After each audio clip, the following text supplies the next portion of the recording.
Film Vina ini bukan satu-satunya film yang berdasarkan kisah nyata. Ketemu siapa pelaku sebenarnya dan benar-benar kebongkar apa sih yang sebenarnya terjadi sih gitu, dan semua mendapatkan keadilan. Yang nggak bersalah dibebaskan, yang bersalah dihukum. Tentang sejarah kelam Indonesia, tentang pelanggaran-pelanggaran HAM dia yang pernah terjadi di Indonesia dan kita menolak lupa untuk itu. Intimidasi mungkin ada, waktu syuting juga ada. Waktu syuting ada, terus dipantau-pantau, ada orang-orang nggak dikenal di sekitar rumah ada.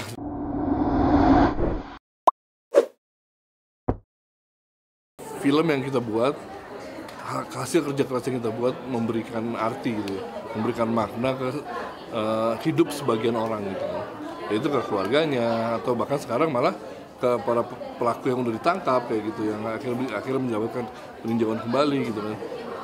Ya ada kebahagiaan itu bahwa apa yang kita lakukan berguna untuk hidup orang lain, itu rasanya bahagia banget. Maksudnya bersyukur bahwa ya kita bekerja bukan cuma buat mencari uang, tapi juga memberikan arti di hidup ini, di hidup orang gitu.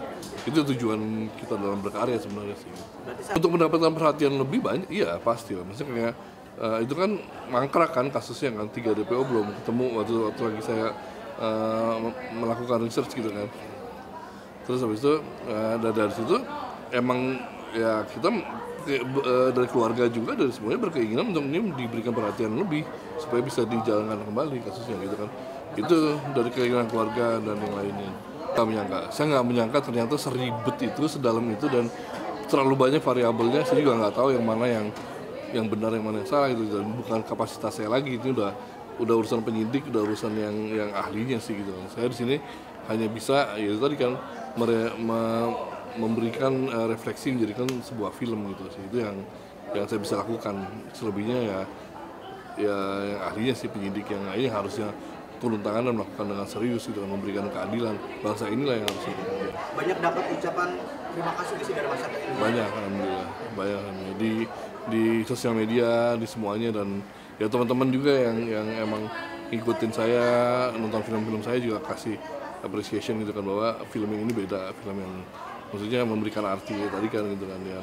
Alhamdulillah gitu kan, kedepannya juga pengennya terus membuat film-film yang ada substansinya gitu kan. Walaupun itu film horor, walaupun itu film drama, apapun ya harus pengennya sih ada substansi dari sosial isu yang diangkat. Ketemu siapa pelaku sebenarnya dan benar-benar kebongkar apa sih yang sebenarnya terjadi sih gitu, dan semua mendapatkan keadilan. Yang nggak bersalah dibebaskan, yang bersalah dihukum. Itu sih urusan nominal, itu urusan produser ya. Saya nggak pernah tahu dan nggak pernah mau tahu juga sih. Jadi ya balik ke hak dan kewajiban masing-masing aja sih.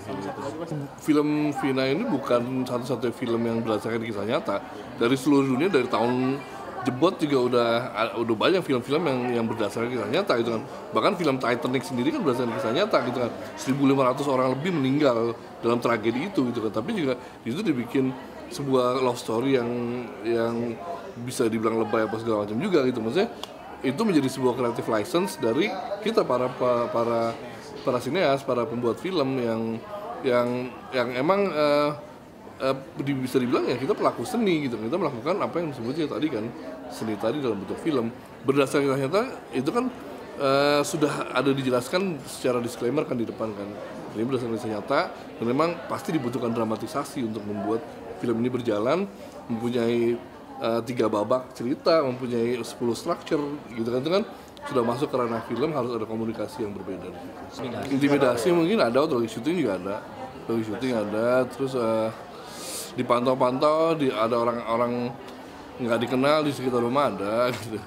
Dan ya sosial media juga yang menghujat juga banyak sih gitu. Dan yang kontra gitu ya. Ya saya sih cukup mendengarkan, misalnya ada yang mengkritik kita dengarin, tapi kalau emang udah ada kebencian di sana, udah ada yang nggak ada juntrungannya, justru malah ya memberikan negativity aja, ya saya hiraukan aja sih. Saya dulu pernah berjanji dengan diri sendiri sih ya, bahwa sebisa mungkin film-film saya punya kekuatan substansi yang kuat, bukan cuma sekedar dari ceritanya tapi dari isu yang diangkat. Jadi punya kekuatan, punya isu yang harus diangkat untuk diperhatikan, yang membutuhkan banyak perhatian dari rakyat banyak gitu kan. Jadi kayak kayak ini kan sejarah-sejarah yang terlupakan gitu kan, ini butuh diperhatikan kayak gitu. Kayak sebelumnya juga kan kisah nyata yang nggak jelas, yang ya gitu lah, secara keadilan nggak mendapatkan keadilan. Film ini berdasarkan latar belakang legenda ya, urban legend di Jawa Tengah, khususnya di kaki Gunung Merapi.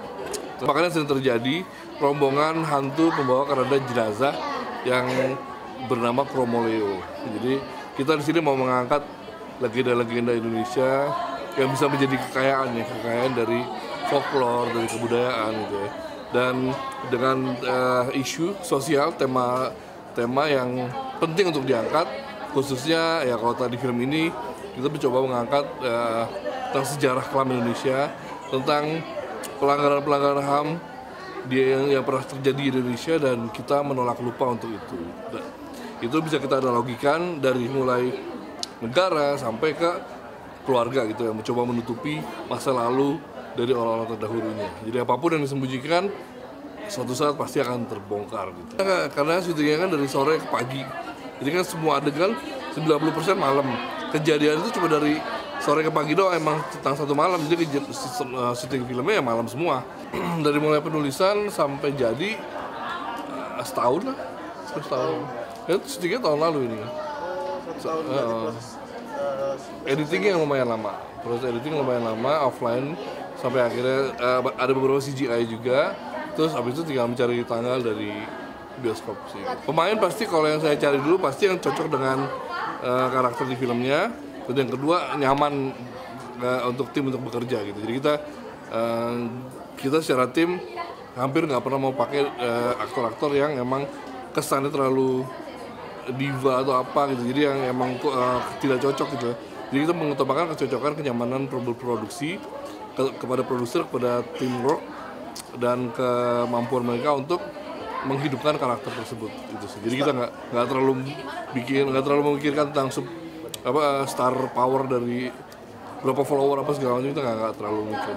Ya karena kan Ratu di sini film keempat atau kelima gitu sama saya gitu kan.